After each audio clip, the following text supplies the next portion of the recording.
So in the last video I did, I on the subject of the hue and cry about police abuse, I made a suggestion that some of the people who are complaining about police excesses should ask for ride-alongs. Now, I know members of the public probably don't want to do that, but I think that people who are in positions of authority, particularly in the media, when I say, or maybe I shouldn't say authority, but people who are in positions of influence, so to speak, people who are opinion shapers and formers, should request ride-alongs. In other jurisdictions, we have media personalities going on ride-alongs and other types of individuals from different disciplines going on police ride-alongs. It's not a novel idea. So maybe this is something that we could try in Jamaica, right? And let's hope if they do that, they will be facilitated. And I said that in the previous video I did, because we need to at least in the absence right now of body cameras for frontline officers, I think that that would probably be a good idea, though not a novel idea. Sounds fair? Sounds fair to me. And so once that the high command facilitates that, we will get a clearer picture, or the police themselves could create a policy where media people can ride along if that policy is already not already in effect, where media people and others that are authorized, not just somebody decided they just want to jump into a police car, because that there are inherent risks in that. And so people have to sign some form of documentation that they have agreed and they understand the risks, so to speak.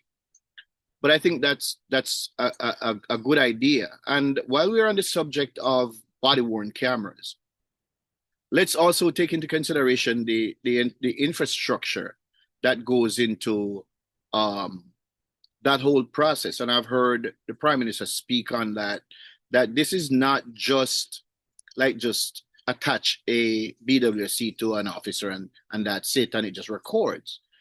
That's not it. It needs a whole infrastructure behind.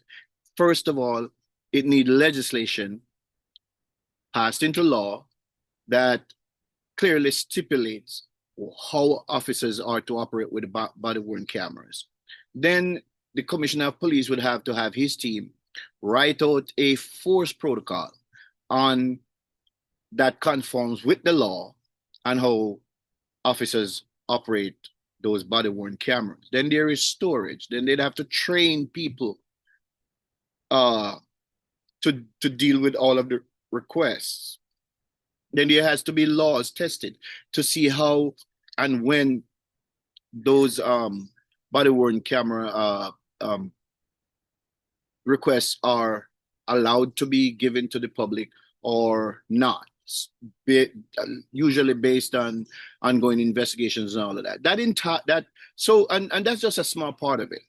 So it requires a vast infrastructure behind the camera pinned to the chest of an officer, which I believe most don't understand, because I think most of the people who are clamoring for body worn cameras, and I'm not in any way talking down to anybody, I'm just simply saying, I think most people have not taken into account the the infrastructure that has to be behind just that camera you see on an officer.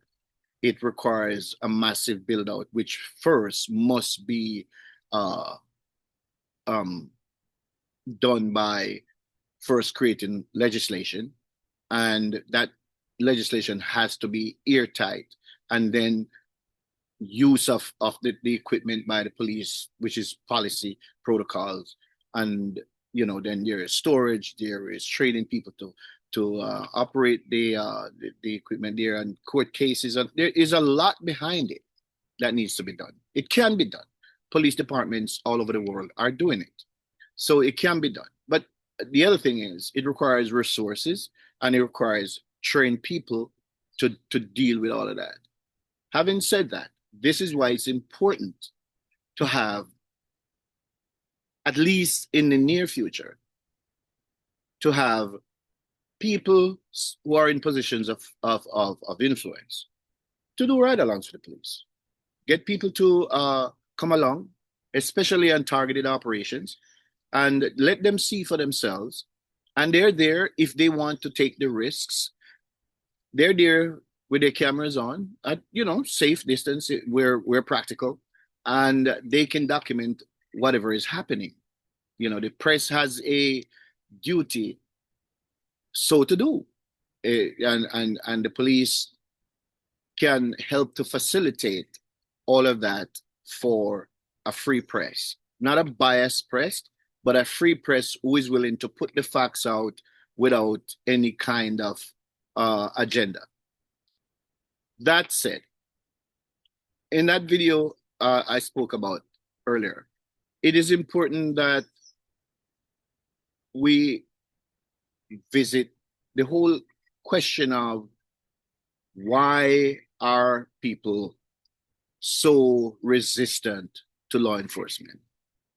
And I think a lot of that get just colored over or just get covered up. Nobody wants to ask the question because I think most people who would go out and criticize the police, and here I am not making excuses for the police, even though in a former life I was a police officer. I am simply saying that I have seen the police bend over backwards. I've seen the police being courteous, doing their jobs, requesting documents from motorists, and they are abused, assailed, verbally assaulted, in some cases physically assaulted. I hear nobody talk about that. And I believe it's full time for the law enforcement in Jamaica to stop twisting itself into pretzels to accommodate a lawless society. And while I'm on that subject, I want to commend National Security Minister Dr. Horace Chang for standing firmly behind the police. Even in this situation, the latest brouhaha involving that woman in St. James, who through stupidity ended up not being here with us today. That matter, which is still under investigation, and I hope under an investigation that will take into account the fact that none of this would have happened if she simply complied with the police. And we're not talking about complying with a legitimate order or command. We're talking about, with an illegitimate order. We're talking about complying with a lawful order. And that's something that I think the media can be helpful in. I think the media should, I totally get the social media hype and hoopla. Everybody's trying to get likes on social media. Everybody's looking for clout. But I think that if the real media, if the media is interested in getting the facts right, then the media cannot be also looking for clout. I understand how the advertising dollars goes, and it has to do with eyeballs. But please, it's up to the media to do the right thing. I'm not asking the media to parrot what the police department puts out. I'm simply saying that the media has a duty to search for the truth and put it out there, no matter how inconvenient it is.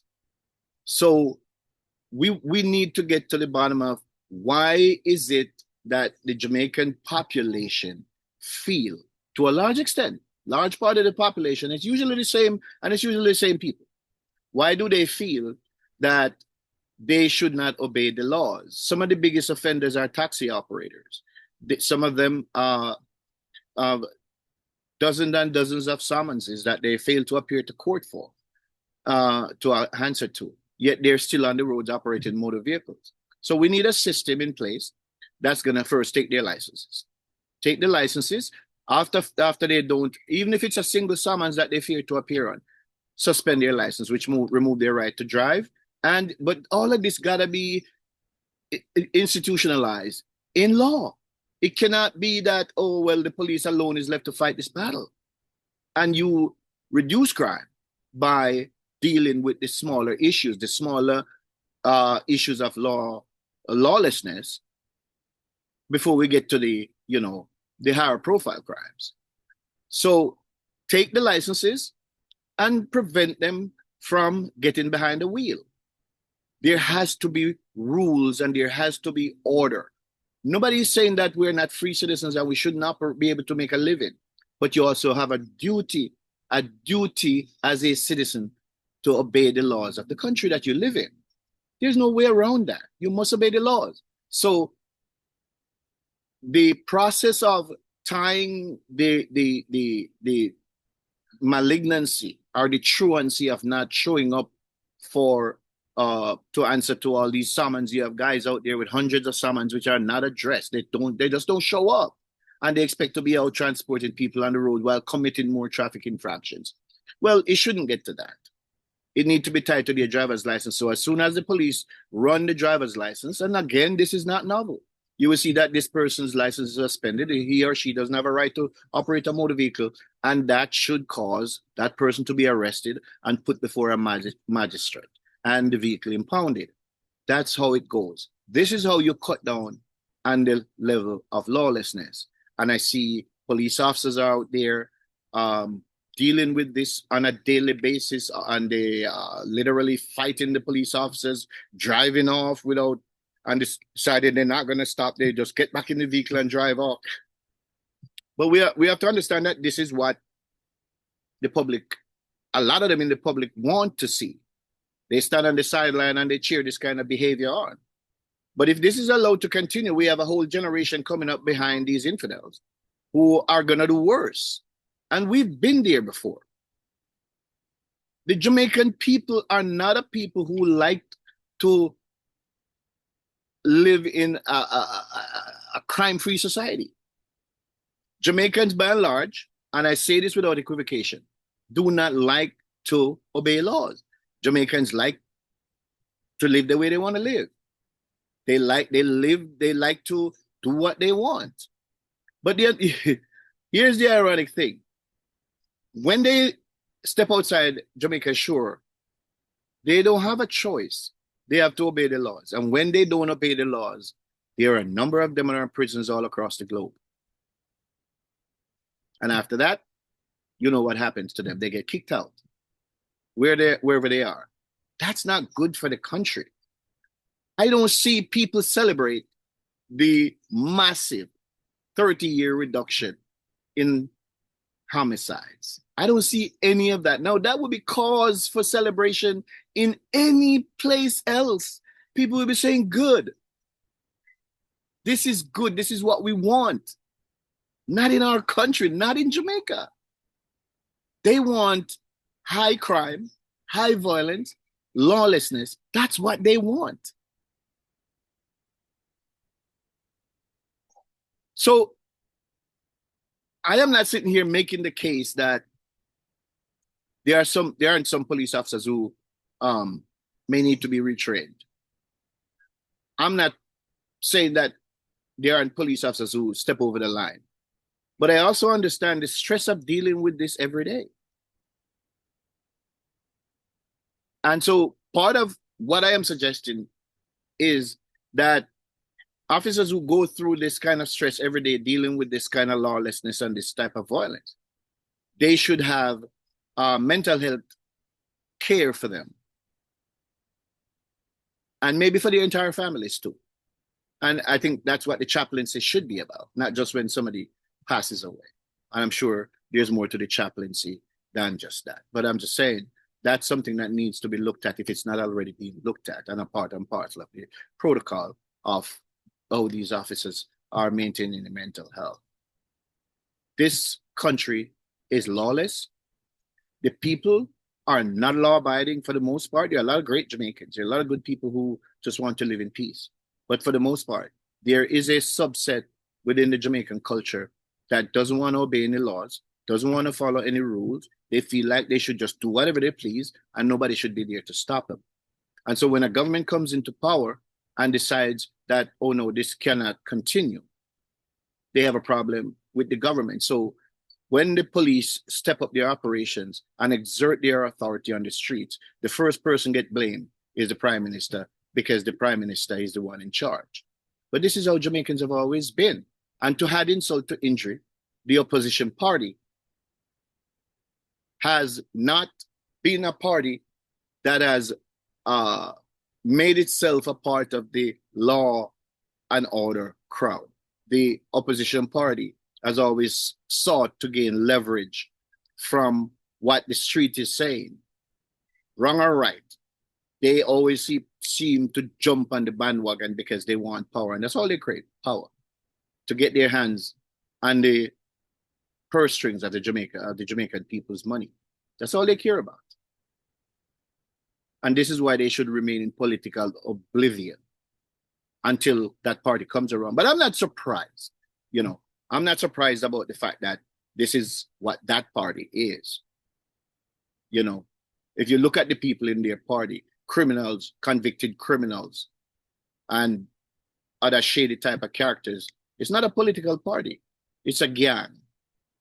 It's literally a gang. So I applaud this government, and I hope the government will take some of these suggestions into consideration, or at least the police commissioner will take some of these suggestions into consideration. I've been talking about some of these for a long, long time. Now, if you haven't subscribed to my channel, please hit the subscription bell. It helps the algorithms. If you like this content, if it's for free, there is no one charging you anything. Please, if you like the content, leave us a comment. And if you don't agree with me, you don't have to. Tell me what you think, why you don't agree. Because the idea, if we love our country, the idea is to make our country better. So let's drop in the comment section below your opinion as to what you think is going wrong, how you think some of those problems can be remediated, and how the country can be better for the next generation and the generations to come. So subscribe, like, and leave us a comment. And hey, share the video with your friends. I mean, I think we all need to be enlightened so that we can all have a Jamaica that is a peaceful Jamaica for all Jamaicans. Thank you. This has been The Deep Dive.